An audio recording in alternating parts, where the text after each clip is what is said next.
Yeah. But in the flow of things, it does seem to appear in logic and cause and effect, like one thing comes after another. But in the actual experience, everything's appearing from God or mystery or no-thingness. It's not even quite appearing from, that's a bit of a lazy language, but it is that no-thingness. Like God.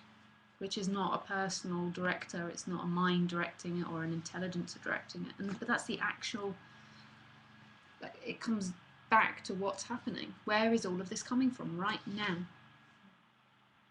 Emil go. Mystery. It's not coming from someone. And yet there's a real sense of it. You know, you can, I don't know, I'm sure there's just a real sense of it, just sensing it. And it is like Groundhog Day. I was saying to Mark this morning, it is like Groundhog Day when you see the film.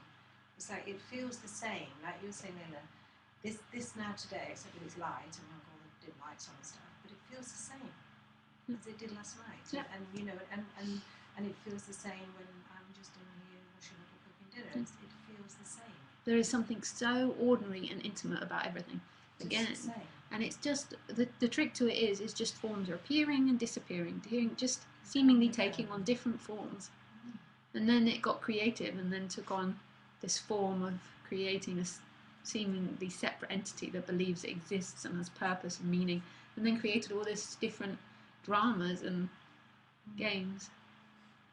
But it's really just forms appearing, because even thoughts it can be maybe described as a form, like appearing, disappearing. And it is all the same, that same beingness, that same God expressing in many different ways. And this is going nowhere. This hasn't got heaven that we're getting to. This hasn't got an end line where we're suddenly like, oh, this was the purpose of it all. It's just appearances disappearing and appearing. I mean, even my language is kind of limiting it, but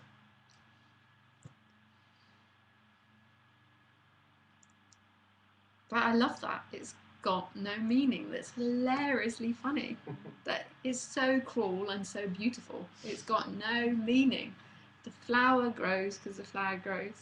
I was with my brother recently, and my brother is not interested in this subject at all. Occasionally he'll speak about it with me, but the answer that he gave me wasn't because I'd spoken about this with him.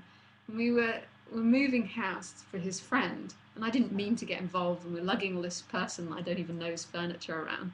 And then eventually I said, why is your friend moving? She had a nice house. And he just looked at me like I was an idiot and was like, because she is. Yeah. And I just like died in laughter. I was like, yeah. Tick, tick, tick, tick, tick. No meaning of putting this person's furniture, don't know them, don't get a dinner at the end. Because she is. Oh, yes. Yes. I told you. Yeah.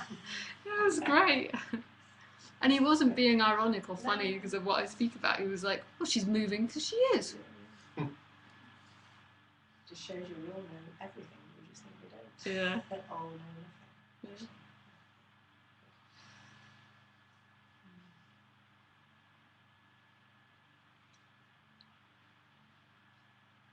Lugging the furniture, speaking to hundreds of people about saving the planet, having kids, it's all the same.